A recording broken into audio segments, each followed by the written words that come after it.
ಮಾಡಿದ ತಪ್ಪಿಗೆ ಪಶ್ಚಾತ್ತಾಪ ಪಟ್ಟರು ದರ್ಶನ್ಗೆ ನೆಮ್ಮದಿ ಇಲ್ಲ. ಕಾಟೇರನಿಗೆ ಬೇಲ್ ಸಿಗ್ತಿಲ್ಲ, ಜೈಲಿನಲ್ಲಿ ಫ್ರೀ ಆಗಿರೋದಕ್ಕೂ ಕೂಡ ಆಗ್ತಾ ಇಲ್ಲ. ಮಾಡಿದ ತಪ್ಪಿಗೆ ಪಶ್ಚಾತ್ತಾಪ ಪಟ್ಟರು ದರ್ಶನ್ಗೆ ನೆಮ್ಮದಿ ಇಲ್ಲದಂತಾಗಿದೆ. ಕಾಟೇರನಿಗೆ ಬೇಲ್ ಸಿಗ್ತಿಲ್ಲ, ಜೈಲಿನಲ್ಲಿ ಫ್ರೀ ಆಗಿರೋದಕ್ಕೂ ಕೂಡ ಆಗ್ತಾ ಇಲ್ಲ.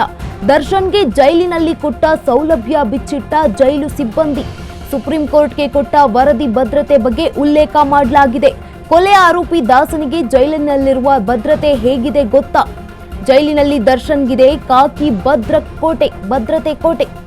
ಅಶ್ವವೇಗ ನ್ಯೂಸ್ನಲ್ಲಿ ಭದ್ರತೆಯ ಎಕ್ಸ್ಕ್ಲೂಸಿವ್ ರಿಪೋರ್ಟ್ ಇದೆ. ಇದೀಗ ಮಾಡಿದ ತಪ್ಪಿಗೆ ನಟ ದರ್ಶನ್ ಪಶ್ಚಾತ್ತಾಪ ಪಟ್ಟರು ಅವರಿಗೆ ನೆಮ್ಮದಿ ಸಿಗ್ತಾ ಇಲ್ಲ. ಕಾಟೇರನಿಗೆ ಬೇಲ್ ಸಿಗ್ತಾ ಇಲ್ಲ, ಜೈಲಿನಲ್ಲಿ ಫ್ರೀ ಆಗಿರೋದಕ್ಕೂ ಕೂಡ ಆಗ್ತಾ ಇಲ್ಲ. ದರ್ಶನ್ಗೆ ಜೈಲಿನಲ್ಲಿ ಕೊಟ್ಟ ಸೌಲಭ್ಯ ಬಿಚ್ಚಿಟ್ಟಿದ್ದಾರೆ ಜೈಲು ಸಿಬ್ಬಂದಿ. ಸುಪ್ರೀಂ ಕೋರ್ಟ್ಗೆ ಕೊಟ್ಟ ವರದಿ ಭದ್ರತೆಯ ಬಗ್ಗೆ ಉಲ್ಲೇಖ ಮಾಡಲಾಗಿದೆ. ಕೊಲೆ ಆರೋಪಿ ದಾಸನಿಗೆ ಜೈಲಿನಲ್ಲಿರುವ ಭದ್ರತೆ ಹೇಗಿದೆ ಗೊತ್ತಾ? ಜೈಲಿನಲ್ಲಿ ದರ್ಶನ್ಗಿದೆ ಕಾಕಿ ಭದ್ರತೆ ಕೋಟೆ. ಅಶ್ವವೇಗ ನ್ಯೂಸ್ನಲ್ಲಿ ಭದ್ರತೆಯ ಎಕ್ಸ್ಕ್ಲೂಸಿವ್ ರಿಪೋರ್ಟ್ ಮಾಹಿತಿ ನಿಮ್ಮ ಮುಂದೆ ಇದೆ. ಇದೀಗ ಕೊಲೆ ಮಾಡಿ ಪಶ್ಚಾತ್ತಾಪ ಪಟ್ಟರು. ಕೊಲೆ ಕೇಸ್ನಲ್ಲಿ ಆರೋಪಿಯಾಗಿರುವಂತಹ ದರ್ಶನ್ ಅವರು ಪಶ್ಚಾತ್ತಾಪ ಪಟ್ಟರು. ಈಗ ದರ್ಶನ್ ಅವರಿಗೆ ನೆಮ್ಮದಿ ಸಿಗ್ತಾ ಇಲ್ಲ, ಕಾಟೇರನಿಗೆ ಬೇಲ್ ಸಿಗ್ತಾ ಇಲ್ಲ, ಜೈಲಿನಲ್ಲಿ ಫ್ರೀ ಇರೋಕ್ಕೂ ಕೂಡ ಆಗ್ತಾ ಇಲ್ಲ. ಹಾಗಿದ್ರೆ ಜೈಲಿನಲ್ಲಿ ದರ್ಶನ್ ಅವರಿಗೆ ಭದ್ರತೆ ಹೇಗಿದೆ?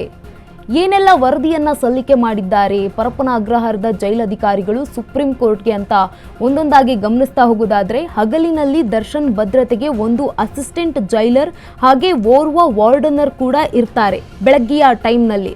ಜೊತೆಗೆ ರಾತ್ರಿ ಹೊತ್ತಿನಲ್ಲಿ ದರ್ಶನ್ ಭದ್ರತೆಗೆ ಇಬ್ಬರು ಹೆಡ್ ವಾರ್ಡನ್ ಇರ್ತಾರೆ. ಜೊತೆಗೆ ದರ್ಶನ್ ಇರುವ ಬ್ಯಾರಕ್ನಲ್ಲಿ ಕಾರಿಡಾರ್ಗೆ ಗಾರ್ಡ್ಸ್ ಭದ್ರತೆ ಕೂಡ ಇದೆ.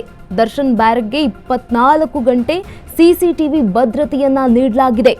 ದರ್ಶನ್ ಬ್ಯಾರಕ್ಗೆ 24 ಗಂಟೆ ಕಮಾಂಡ್ ಸೆಂಟರ್ ನಿಗಾವನ್ನ ಇಟ್ಟಿರುವಂಥದ್ದು. ಹಗಲಿನಲ್ಲಿ ದರ್ಶನ್ ಭದ್ರತೆಗೆ ಒಂದು ಅಸಿಸ್ಟೆಂಟ್ ಜೈಲರ್ ಹಾಗೆ ಓರ್ವ ವಾರ್ಡನರ್ ಅವರು ಕೂಡ ಇರ್ತಾರೆ. ರಾತ್ರಿ ಹೊತ್ತಿನಲ್ಲಿ ದರ್ಶನ್ ಭದ್ರತೆಗೆ ಇಬ್ಬರು ಹೆಡ್ ವಾರ್ಡನ್ ಅವರು ಇರ್ತಾರೆ. ಇದು ಜೈಲಿನಲ್ಲಿ ದರ್ಶನ್ ಅವರಿಗೆ ಇರುವಂತಹ ಭದ್ರತೆ. ಸುಪ್ರೀಂಗೆ ರಿಪೋರ್ಟ್ ಅನ್ನ ನೀಡಿರುವಂಥದ್ದು ಜೈಲಧಿಕಾರಿಗಳು. ದರ್ಶನ್ ಇರುವಂತಹ ಬ್ಯಾರಕ್ನಲ್ಲಿ ಕಾರಿಡಾರ್ಗೆ ಗಾರ್ಡ್ಸ್ ಭದ್ರತೆ ಕೂಡ ಇರುತ್ತೆ.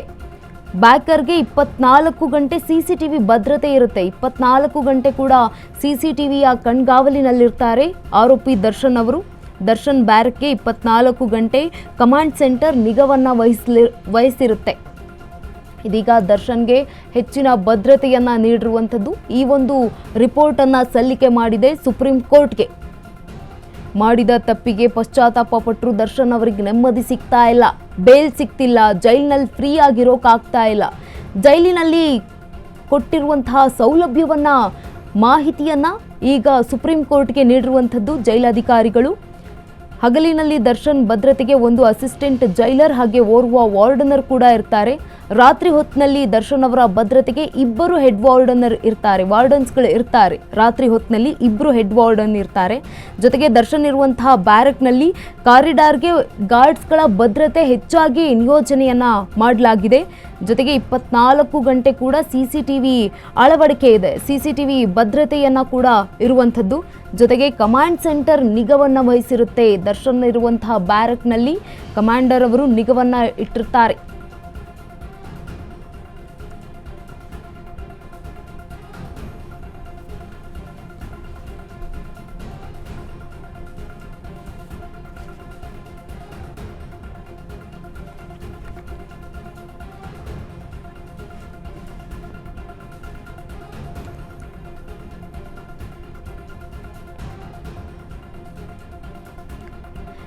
ಈ ಬಗ್ಗೆ ಹೆಚ್ಚಿನ ಮಾಹಿತಿಯನ್ನ ನೀಡಲಿದ್ದಾರೆ ನಮ್ಮ ಪ್ರತಿನಿಧಿ ನೇರ ಸಂಪರ್ಕದಲ್ಲಿ ಅರುಣ್ ಕುಮಾರ್. ಅರುಣ್, ಈಗಾಗಲೇ ಸಾಕಷ್ಟು ಮಾಹಿತಿಯನ್ನ ನೀಡಿದ್ದಾರೆ ಸುಪ್ರೀಂ ಕೋರ್ಟ್ಗೆ.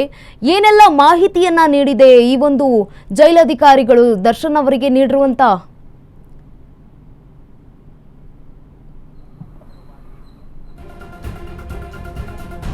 ಎಸ್ ಗಂಗಾ, ಯಾಕಂದ್ರೆ ಕಳೆದ 8 ತಿಂಗಳಿಂದಲೂ ಸಹ ದರ್ಶನ್ ಅವರು ಪರಪ್ನಗರ ಜೈಲಿನಲ್ಲಿ ಇರುವಂತದ್ದು. ಅವರಿಗೆ ಸಂಬಂಧಪಟ್ಟಂತೆ ಕೆಲವೊಂದಷ್ಟು ರಿಪೋರ್ಟ್ಗಳನ್ನ ಸಹ ಆ ಜೈಲು ಅಧಿಕಾರಿಗಳು ಸುಪ್ರೀಂ ಕೋರ್ಟ್ಗೆ ಕೊಟ್ಟಿರುವಂತದ್ದು. ಯಾಕಂದ್ರೆ ಮೊನ್ನೆ ಒಂದು ಸುಪ್ರೀಂ ಕೋರ್ಟ್ ನಲ್ಲಿ ಅರ್ಜಿ ವಿಚಾರಣೆ ಸಂದರ್ಭದಲ್ಲಿ ಏನೆಲ್ಲ ಸೌಲಭ್ಯಗಳು ದರ್ಶನ್ಗೆ ಕೊಟ್ಟಿದ್ದಾರೆ ಅಂತ ಹೇಳ್ಬಿಟ್ಟು ಪರಪ್ನಗರ ಜೈಲು ಅಧಿಕಾರಿಗಳು ರಿಪೋರ್ಟ್ ಅನ್ನ ಕೊಟ್ಟಿರುವಂತದ್ದು. ಅಂದ್ರೆ ಅದರಂತೆ ಪ್ರಮುಖವಾಗಿ ದರ್ಶನ್ಗೆ ಏನೆಲ್ಲ ಸೌಲಭ್ಯಗಳು ಸಿಗ್ತಾ ಇಲ್ಲ ಅನ್ನೋದ್ರ ಬಗ್ಗೆ ಸಹ ಒಂದಷ್ಟು ಅಂಶಗಳನ್ನ ಅವರು ಕೊಟ್ಟಿರುವಂತದ್ದು. ಪ್ರಮುಖವಾಗಿ ದರ್ಶನ್ ಅವರಿಗೆ ಸಂಬಂಧಪಟ್ಟಂತೆ ಅವರಿಗೆ ಇರುವಂತಹ ಊಟದ ವಿಚಾರ ಇರ್ಬೋದು, ಮತ್ತೆ ಭದ್ರತೆಯ ವಿಚಾರ ಇರ್ಬೋದು, ಮತ್ತೆ ಅವರಿಗೆ ಮನೆಯವರ ಭೇಟಿಗೆ ಅವಕಾಶ ಇರ್ಬೋದು, ಮತ್ತೆ ವಕೀಲರ ಭೇಟಿಗೆ ಅವಕಾಶ ಇರ್ಬೋದು, ಮತ್ತೆ ಅವರಿಗೆ ಕೊಟ್ಟಿರುವಂತಹ ಟೆಲಿಫೋನ್ ವ್ಯವಸ್ಥೆ ಇರ್ಬೋದು. ಸೊ ಎಲ್ಲವರ ಮಾಹಿತಿಯನ್ನು ಕೊಟ್ಟಿರುವಂಥದ್ದು. ಅದರಲ್ಲಿ ಪ್ರಮುಖವಾಗಿ ಕುಟುಂಬಸ್ಥರು ಅಂದ್ರೆ ಆಗಸ್ಟ್ ನಿಂದ ಮೇ ತನಕ 70 ಬಾರಿ ದರ್ಶನ್ ಅವರು ಕುಟುಂಬಸ್ಥರನ್ನ ಭೇಟಿಯನ್ನ ಮಾಡಿರುವಂತದ್ದು. ಮತ್ತೆ 73 ಬಾರಿ ಅವರು ಕುಟುಂಬಸ್ಥರಿಗೆ ಮತ್ತೆ ಸ್ನೇಹಿತರಿಗೆ ದರ್ಶನ್ ಅವರು ಆ ಪರಪ್ನಗರ ಜೈಲಿಂದ ಕರೆಗಳನ್ನ ಮಾಡಿ ಮಾತಾಡಿರುವಂತದ್ದು. ಅದ್ರ ಜೊತೆಗೆ ಕಳೆದ ಮೇ 20 ಅಂದ್ರೆ ಆಗಸ್ಟ್ ನಿಂದ ಮೇ ತನಕ ಸಹ ವಕೀಲರನ್ನ 28 ಬಾರಿ ದರ್ಶನ್ ಅವರು ಪರಪ್ನಗರ ಜೈಲಲ್ಲಿ ಭೇಟಿ ಮಾಡಿ ಕೆಲವೊಂದು ಮಾಹಿತಿಗಳನ್ನ ಪಡ್ಕೊಂಡಿರುವಂತದ್ದು. ಸೊ ಎಲ್ಲಾ ರೀತಿಯ ಸೌಲಭ್ಯಗಳು ಇಲ್ಲಿ ಅವರಿಗೆ ಸಿಗ್ತಾ ಇದೆ ಅನ್ನೋದು ಒಂದು ಕನ್ಫರ್ಮ್ ಆಗಿರುವಂತದ್ದು. ಅದ್ರ ಜೊತೆಗೆ